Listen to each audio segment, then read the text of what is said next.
confianza en los ciudadanos.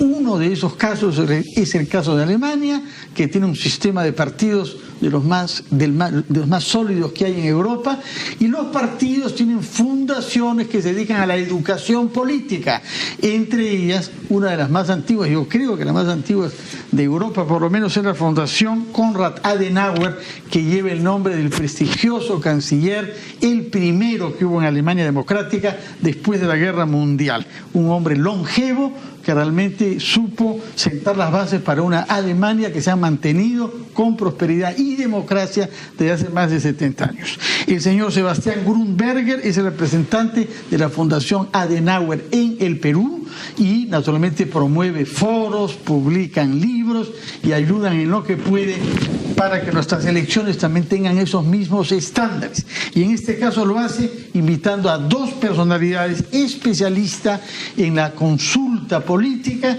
y en la formación de los partidos, así como en la comunicación. Uno de ellos es el señor Daniel Ureña, socio director de la consultora Más Consulting, consultora española. Y el otro es el señor Roberto Rodríguez, doctor en periodismo por la Universidad de Navarra y profesor en la Universidad Comillas de España. Buenos días, señor Grunberger. Muchas gracias por hacernos conocer estos dos invitados suyos. Cuéntenos, por favor, qué actividades les ha asignado usted en nuestro país. Bueno, muy buenos días. Gracias nuevamente por la invitación. Como Fundación Konrad Adenauer tenemos un lema que es Misión Democracia, es decir, aportar a fortalecer la calidad de la democracia. Y una de las razones cómo se mide eso es la calidad de la comunicación política, tanto en el sentido de que sea una comunicación a la altura, sin insultos, que construye, que es un otro proyecto que estamos ahora teniendo, pero también de que la comunicación llega al ciudadano. Y en ese sentido tenemos a estos dos invitados que ya mencionaste, que están aquí por hacer una formación a candidatos y de hablar un poco también aquí el público general sobre lo que significa tener una buena comunicación política, especialmente importante cuando estamos acercándonos obviamente a un proceso electoral aquí en el Perú en octubre. El 7 de octubre. Señor Ureña, señor Rodríguez, ¿qué experiencia tienen ustedes con elecciones en América Latina? ¿Qué deficiencias generales ven que hay en los sistemas electorales y en los partidos políticos? Y en el financiamiento de las campañas, que es un tema que nos ha tenido y nos tiene muy preocupados y en el que parece no hay voluntad de cambio. Y que todo el continente es un problema. Así es. Diría que no solo en el continente. Bueno, venimos de España y en España acabamos de conocer una sentencia del caso Gürtel. Sí. La financiación de los partidos políticos, por mucho que se cambien las legislaciones y vemos en todos los países que se van incrementando las leyes para hacer más restrictiva la financiación, para poner más controles, la verdad es que es uno de los agujeros negros de los procesos electorales de todo el mundo.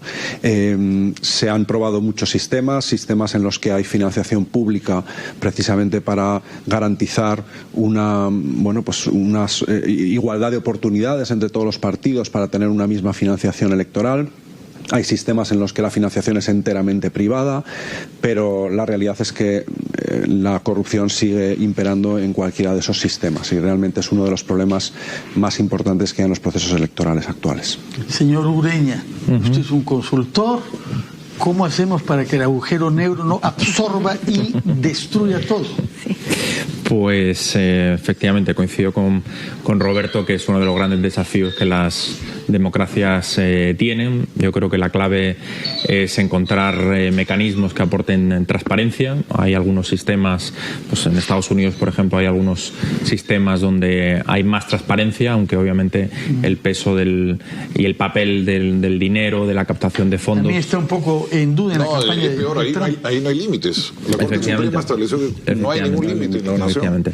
Yo, bueno, es un tema complejo. La verdad es que yo parto también de la buena base de la buena voluntad de los políticos y aunque bueno a veces no vemos casos en que no es así, pero bueno, nosotros no estamos aquí para hablar de financiación, sino que estamos aquí para ayudar a los partidos a que sean más fuertes, a que funcionen mejor, a que su comunicación llegue de manera más directa a los ciudadanos y al final que promuevan, que sean capaces de promover la participación de la gente en las elecciones, que es lo importante. ¿Pero usted ha encontrado un sistema de partidos más débil que el peruano? Aquí no hay partidos. partidos, prácticamente. Se están debilitando en general los partidos a nivel mundial, ¿no? Yo creo que es un proceso de cambio a nivel global, a nivel mundial. Lo único malo que yo veo de Alemania es que para ocultar la corrupción española del caso Correa, usan la traducción alemana de Correa, Gürtel, claro. No es sino Correa en alemán. ¿Cómo es posible esto, señor Gruberger? Él usa el seudónimo, Correa usa ese seudónimo. Me parece ofensivo. Bueno, y también preocupa en los términos de cómo se están comunicando los partidos, que un partido como Alternativa para Alemania haya podido comunicarse de tal manera que consiga una bancada en el Parlamento. ¿No? Estamos en época de populismos. La verdad es que, bueno, es un sistema de fraccionamiento de la confianza en la política, en los denominados políticos tradicionales. Siempre en todos los manuales de ciencia política se estudia precisamente el caso del Perú como uno de los primeros casos en los que saltaron por los aires los partidos tradicionales y entraron los outsiders.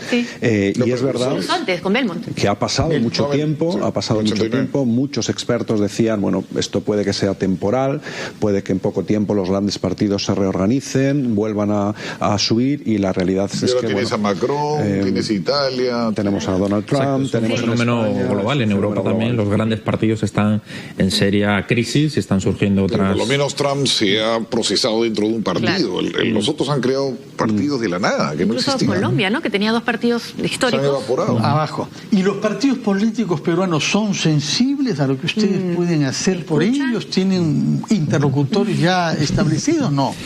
Bueno, Sebastián estaba trabajando con ellos. No, yo no me atrevo porque tampoco soy un experto en la política local. Sí. Y bueno, lo que sí vemos es un gran interés por aprender, por conocer nuevas, mejores prácticas que se están utilizando en otros países. ¿Cuáles así que se pueden llegar a...? El sistema de primarias, por ejemplo, ¿qué cosa? O sea, ¿qué prácticas podemos hacer para que los partidos...? Bueno, pues las primarias son, por ejemplo, una alternativa, yo creo que importante e interesante para dar protagonismo a las bases. Acaban de convocar primarias para las municipales peruanas y el 90% fue con candidato único. O pariente.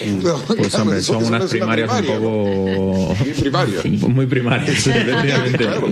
Pero bueno, yo creo que es sano pues que haya diferentes opciones, que la gente pueda votar. Todavía en España incluso yo creo que tenemos que aprender mucho desde el punto de vista de las primarias, aunque sí es verdad que en los últimos años... primarias para las mansiones, la casa de Iglesias fue sometida a una votación. Sí, ¿no? Efectivamente. Ahí se ha dado un caso curioso en nuestro país con ese asunto. ¿Qué es lo que proponen ustedes a los partidos respecto del uso de las redes sociales? Sí.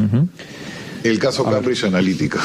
Sí, las redes sociales son muy importantes en la comunicación política, lo están siendo cada vez más en los últimos años. Es verdad que hay que tomarlo también en su justa medida. No todo el mundo sigue accediendo a la red, tiene acceso a las redes sociales, y por tanto hay que ver muy bien a qué público nos dirigimos a través de las redes sociales. Es verdad que en los últimos años hemos tenido el auge de Twitter. Sabemos que aquí en el Perú Twitter es una red social con mucha implantación. Está subiendo mucho en los últimos años Instagram.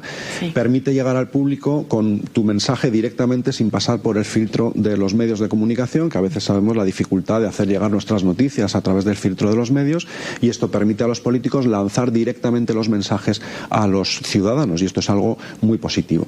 Sí es verdad que se están convirtiendo a veces en un campo de batalla demasiado virulento, y eso es el punto negativo que están teniendo. Es alucinante ver a Trump gobernando a través del Twitter, ¿no? Sí, un lenguaje bien primario. ¿Qué pasó con...? Pero, por ejemplo, a las elecciones estadounidenses, la injerencia rusa se declara en el manejo. O sea, las redes sociales pueden llevar... Y el Brexit también se ha visto. Pero más que las redes sociales, es el uso inadecuado del manejo de los datos. Hoy día estamos en la época del Big Data, que se conoce. Es verdad que nuestro teléfono móvil conoce más de nosotros que nosotros mismos. Almacenan, pues, determinadas compañías a través de los datos, pueden almacenar muchísima información, y el problema es qué uso se hace de esa información, a quién se vende esa información. Se vio cuando Zuckerberg fue al Congreso, ¿no? Y pidió perdón, y bueno, pues Facebook. Pero yo creo que hay que diferenciar. Al final, si me permiten, las redes sociales son una gran herramienta de información, pero de desinformación también. Todo depende del uso que haces. Entonces yo creo que para los partidos, para los políticos, supone una gran oportunidad, pero no está exento de amenazas. Bueno, Humberto Eco decía que le habían dado voz al borracho del pueblo. muy peligrosas. Pues... Ahora, hay un problema con los partidos que tradicionalmente se estructuraban en torno a una ideología. Y eso no existe tanto, entonces terminan constituyéndose en torno a una personalidad. Pero además de ese tema, hay el tema de la cultura del compromiso, en el cual Alemania tiene mucha experiencia, porque como es un Estado federal, hay coaliciones diferentes que no serían posibles en Berlín, pero sí son en los estados. ¿Qué hace falta para que los partidos políticos peruanos puedan negociar programas de gobierno, cada uno ceder un lado y buscar consensos? ¿Por qué no tenemos esa cultura en América Latina en general y el Perú muy en particular? A mí, si me permite, me voy a meter en un fregado, y es que no tiene que irse al Perú, en España, por ejemplo, que es un país europeo. Pues ahí es muy difícil que los dos principales partidos tradicionales, como es el Partido Popular y el Partido Socialista, lleguen a acuerdos, a diferencia de Alemania, ¿no? Yo eso lo veo con tristeza, porque al final pues muchas veces anteponen los intereses partidistas o los intereses ideológicos a la estabilidad o a los intereses generales, ¿no? Y bueno, por tanto, lo que quiero decir es que no es un problema específico de Perú. No sé si es un consuelo o no, pero es una realidad también que tengamos en cuenta. A mí, yo creo que me gustaría que en mi país pues las principales fuerzas pudieran llegar a acuerdos en temas trascendentales para el futuro de mi país. Bueno, ojalá eso deseamos todos. Señor Grunberger, muchas gracias por visitarnos. Felicitaciones también por un libro que han publicado en estos días, creo, Ni fachos ni caviares. Eso creo, ¿no? Vamos a publicar. Todavía no está. Más allá de fachos y caviares. Pero ya lo vi yo el libro, ¿eh? ¿Ya? Sí, Francisco, ¿cuándo se presenta? Está el 6 de junio. ¿El 6 de junio dónde? En el Hotel El Prado, pero hay que inscribirse, hay un aforo limitado. Hay que pasar por las redes sociales también. También. Ahí vas a estar en todas las redes sociales. Va a estar. Por publicar estos libros en el Perú, no es el primero, y por traernos a estos dos invitados que van a ser sin duda muy útiles para los partidos políticos en el Perú y para que los jóvenes se interesen en la política y se formen para estar en ella de una manera constructiva. Muchísimas gracias por su presencia, señor Ureña, señor Rodríguez, señor Grunberger. Muy buenos días. Muchas gracias.